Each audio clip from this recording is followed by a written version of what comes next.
അന്നേ ഞാൻ പറഞ്ഞത് വല്ല ഓഡിറ്റോറിയം ബുക്ക് ചെയ്യാന്ന് കേൾക്കത്തില്ല. നീ ഒന്ന് സമാധാനപ്പെട്, അവർ ചെയ്യുമല്ലേ. ഇല്ല നമ്മ കുറച്ച് പേരോട് വിളിച്ചാ ഇത് പോലെ. എന്ന് ശരിയാക്കാനാണ്? നാളെ കഴിഞ്ഞൊരു ഫംഗ്ഷൻ നടക്കുന്ന വീടാണിത്. ഈ വീടിന്റെ കോലം കണ്ടോ നീ? ഒരു ഭാഗം പോലും കഴിഞ്ഞിട്ടില്ല. ഇനി എത്ര പേര് വന്നാൽ തീരും? വരുന്നവരാണെങ്കിൽ കേമായിരിക്കും. വന്ന് താങ്ങി തൂങ്ങി വൈകുന്നേരം ആകുമ്പോ പൈസ വാങ്ങി വീട്ടിൽ പോകും.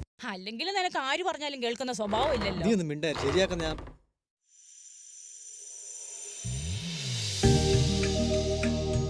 എന്താ ഇങ്ങനെ അത്ഭുതത്തോടെ നോക്കുന്നത്? ഇന്നലെ കാണിച്ചത് മൊത്തം പൊടി പിടിച്ച്, ഇതിപ്പോ എങ്ങനെ? 5-6 വർഷം പൂട്ടിക്കിടന്ന വീടാണെന്ന് തോന്നുന്നു. എന്നാൽ ഒറ്റ ദിവസം കൊണ്ട് ഇതെങ്ങനെ? അതിനൊരു സീക്രട്ട് ഉണ്ട്, വാ.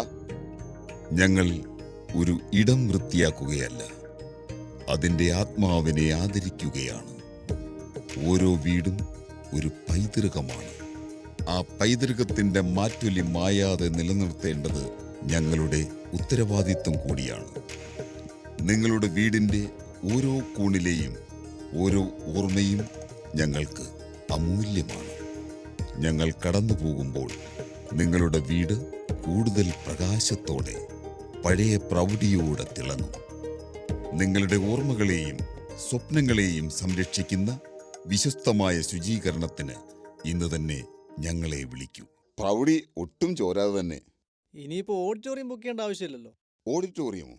അതെന്തിനാ ഓഡിറ്റോറിയം ബുക്ക് ചെയ്യുന്നേ? അല്ലച്ചാ, വിവേക പറഞ്ഞത് ഓഡിറ്റോറിയം ബുക്ക് ചെയ്യാന്ന്. ഇത്രയും വലിയ വീട് ever ready deep cleaning home.